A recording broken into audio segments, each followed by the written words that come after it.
집들은 금세 외우게 된다. 그리고 택배를 배송했던 집들에 대해 대충 어떤 식으로라도 기억을 한다. 가령 집 앞에 자전거가 놓여 있거나 우유 주머니가 걸려 있거나 문에 낙서가 있거나 등등 이런 것들로 그 집에 대한 시그니처가 내 기억 속에 자리 잡게 되고 종종 더 많이 물품을 배송했던 집들을 기억하곤 한다. 하루는 그날도 택배를 배송하고 있었고 드디어 마지막 집에 택배를 전달해주면 바로 퇴근할 수 있는 코스였다. 그런데 마지막으로 택배를 전달해주기 위한 집이 마지막 집인 만큼 좀 외판 집이었는데 이 집으로 택배를 배송하는 건 내가 이 근방에서 택배 업무를 하고 나서 처음 있는 일이었다. 그렇게 어느덧 마지막 집 앞에 도착했고 여느 집처럼 택배 상자를 문 앞에 놔두고 택배 고객에게 문자를 보냈다.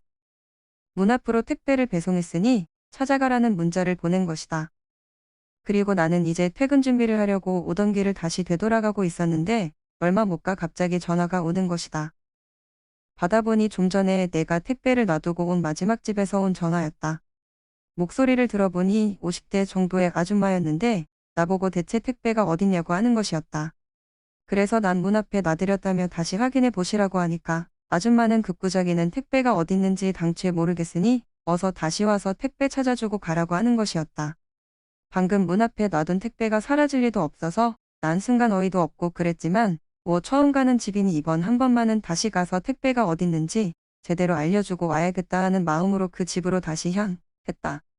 집 앞에 도착하니 아까 내가 놔둔 택배 상자가 그대로 놓여 있었다. 난 속으로 이 아줌마 택배 그대로 있는데 확인도 제대로 안 하고 사람을 다시 오라고 하는지 영 마음에 안 들었고 살짝 짜증이 났다. 난 다시 전화를 걸어 지금 문 앞인데 택배 문 앞에 그대로 있다고 말하니 그제서야 아줌마가 문을 열고 밖으로 나온다. 아줌마는 나오자마자 택배를 보더니 어머나 여기 섰구나. 한참 찾았네 라고 하길래 난 속으로 아니 문 앞에 있는 걸 한참 찾았다니 무슨 말인지 이해가 가지 않았다. 그리고 난 아줌마에게 인사를 하고 이제 택배 찾았으니 가보겠다고 하니까 아줌마가 갑자기 내 팔을 잡으며 정말 미안한데 좀 도와줄 수 있어 라고 하는 것이다. 그래서 난 뭘 도와달라는 거냐고 물으니 주방에 형광등이 다 나가서 저녁밥을 해먹지 못하고 있다는 것이었다. 댁에 아저씨는 없냐고 물으니 아줌마가 하는 말이 주태백이 남편 피해서 도망 온 여편 내가 남편이 어디 있겠냐며 주방 천장도 높아서 형광등에 손도 안 담고 이런 거 한 번도 안 갈아봤다고 말을 하는 것이었다. 그래서 난 그럼 사다 놓은 새 형광등은 있냐고 물으니 이미 낮에 사다 놨다며 좀 도와달라고 사정한다. 그 말을 들으니 안 도와줄 수도 없고 알았다고 하며 아줌마를 따라 집 안으로 들어갔다. 따라 들어간 집에서 주방 쪽으로 향하여 난 주방 형광등을 갈아주었고 이제 다 됐다며 가보겠다고 인사를 하니 아줌마가 갑자기 다시 또 내 팔을 잡으며 그냥 가면 미안해서 어쩌냐는 것이었다. 그래서 난 뭐 형광등 하나 갈아준 건데 큰일 아니라고 말하니까 자긴 아니라면서 이렇게 돈 받고 살면 무조건 베풀어야 된다며 그러지 말고 아직 저녁 전일 텐데 밥 먹고 가란다. 그러면서 주방 후라이팬에 가득 담긴 제육볶음을 가리키면서 보다시피 지금 제육볶음도 맛있게 볶아놨다며 저녁 먹고 가라고 하길래 일도 끝냈고 힘든 택배 일을 끝마치니 정말 허기가 밀려오기 시작했다. 이렇게 택배 일을 하면서 가끔 음료수 정도는 얻어먹은 적이 있으나 고객 집안에 들어가서 밥을 얻어먹은 적은 내가 택배 일을 하면서 한 번도 없던 일이었다. 그래서 난 아니라고 괜찮다고 하니까 아줌마는 강제로 내 팔을 잡고 식탁에 앉혀버린다. 그러면서 그러지 말고 먹고 가라며 밥솥에서 고봉갑으로 밥을 퍼온 뒤 제육볶음을 후라이팬 채로 그대로 가지고 오며 식탁에 내려놓는다. 난 배도 고프고 아줌마의 말에 무식인 척 잘 먹겠다고 하면서 상추에 싸서 제육볶음에 밥을 먹기 시작했는데 아줌마는 한동안 먹는 날 쳐다보더니 잘 먹는다며 흐뭇한 표정으로 나를 지켜보고 있다. 그 모습에 난 머쓱해하고 있으니 이내 아줌마의 시선이 젓가락질하는 내 팔을 보면서 어머나 세상에 팔뚝에 힘줄 좀 바라며 내 팔에 관심을 보인다. 난 무안해서 택배 일을 하다 보니 팔에 힘줄이 많다고 하니까 아줌마가 갑자기 군침을 꼴꺽 삼킨다. 난 그 모습을 보고 나니 너무나 이상했고 그냥 빨리 밥 먹고 나가야겠다 생각했다. 난 내가 먹는 모습을 지켜만 보는 아줌마에게 식사 같이 안 하시냐고 말하니까 자기도 먹을 거라면서 그러지 않아도 소주도 있다며 기다리라고 한다. 그래서 난 보다시피 차 운전해야 돼서 술 못 마신다고 말하니까 그럼 자기 마시는 거 구경만 하라고 한다. 그렇게 아줌마는 소주를 가지고 왔고 내 앞에서 한 잔 두 잔 따라 마신다. 나보고 올해 나이가 몇이냐고 해서 난 35살이라고 말했다. 결혼은 했냐고 하길래 결혼은 아직 안 했는데 결혼을 약속한 애인은 있다고 말하니까 나보고 참 좋을 때라면서 자기도 그럴 때가 있었다고 말한다. 한때 아줌마가 정말 사랑해서 결혼한 남자였는데 한순간 일도 안 하고 집에서 술만 마시고 매번 술에 취할 때면 아줌마를 때리는 일이 빈번했다고 말한다.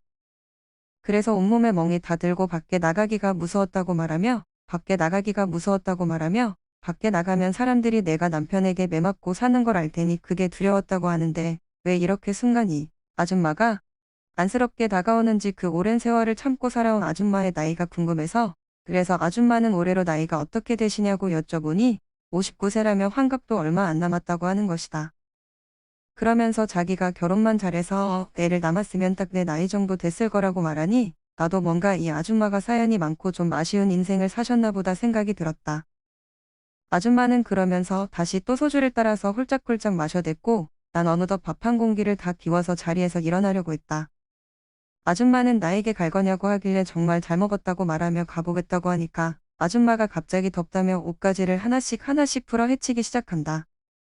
난 그 모습에 당황스러워 서둘러 나가려고 하는데 갑자기 거실불이 툭 하고 꺼지더니 집안이 어두워졌다. 그러면서 어둠 속에서 아줌마가 하는 말이 이봐 총각 그러지 말고 더 있다가 라고 하는 순간 어둠 속에서 손 하나가 쓱 내 팔을 휘어잡았고 그렇게 어둠 속에서 1시간 넘게 시간을 보내게 되었다. 그리고 어느덧 다시 거실불이 켜졌고 아줌마는 내 얼굴을 똑바로 쳐다보지도 못한 채 나에게 미안하다며 말을 꺼낸다.